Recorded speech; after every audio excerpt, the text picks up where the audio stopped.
கருப்பட்டிய வாசமுள்ள ரோசாவாம் கத்தரிப்பு வச்சுதுன்னு சொன்னாங்க.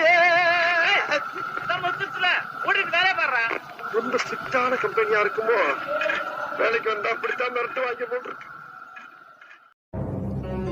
என்னதான் வாழ்க்கை எட்டு எட்டா பிரிச்சு வாழ்ந்தாலும் ஒவ்வொரு எட்டுக்குள்ளும் ஒரு 7.5 கண்டிப்பா இருக்குது.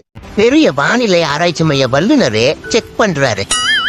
எந்திரிச்சு போனாய அந்த மழை பெய்யுதுன்னு தெரியுது இல்ல, அப்புறம் என்ன கையை காட்டிட்டு இருக்கிறேன். டே முனிசு, என்னடா நம்ம போறத நமக்கு திருப்பி போடுறானுங்க, என்ன கன்றாவிடாது அதை சூடு பண்ணி வரத்துறானுங்க. எப்படி விட்டுன்னு ஓத்தியாடா டே நீ காப்பாத்துறையப்போ. இன்னைக்கு 2 நாள் குளிர் சோறும் சாப்பிட ஏதாச்சும் கொடுக்குறீங்களா?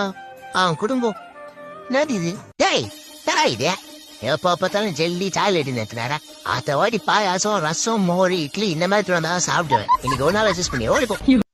கல்யாணம் பண்ணா சந்தோஷமா இருந்தோம், வாழ்க்கையே மாறன்னு எங்க சித்தப்பா சொன்னாரு.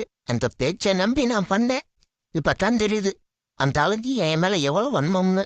ஒரு மூணு முடிச்சால முட்டாள ஆனே அத்தடி சத்தமா படிக்கனே அவ காதல விழுந்திருக்குமா? இல்ல குருந்தா நேரம் பூரி கேட்ட படமே வந்திருக்கும்.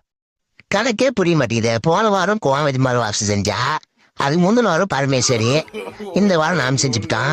இப்போ கோம்பை தானே மறுவாசம் செய்யணும், நம்ம ஏன் செய்ய சொல்றாங்க? நாலு நாள் அதுவும் நம்மள போய் மறு செய்ய சொல்றாங்க. ஊர்ல இருந்து விட்டுட்டு என் வாழ்க்கையில ஒவ்வொரு நாளும் ஒவ்வொரு நிமிஷமும் ஏன் ஒவ்வொரு நொடியும் அவ்வளவு சீர்படி வாங்கியிருக்கேன். வாங்கினதெல்லாம் கொஞ்சம் நெஞ்சமா முந்தா நாள் வாங்கினேன், நேற்று வாங்கினேன், இன்னைக்கு கூட இப்போ ஒரு சீர்படி வாங்கிட்டு தான். வாழ்க்கையில எதையாவது சாதிக்கலான்னு பார்த்தா பசி எடுத்துருது. சரி சாப்பிட்டுட்டு எதையாவது சாதிப்போன்னு பார்த்தா தூக்கம் வந்துடுது. தூங்கி முழிச்சு எதையாவது சாதிக்கலான்னு பார்த்தா நீ சாதிச்சது போதும் ஒண்ணு கிழிக்க வேண்டாம். கனவிதுதான் நிஜமிதுதான் உலகினிலே என்னை யார் வெள்ளுவார், என்னை யார் வெள்ளுவார்.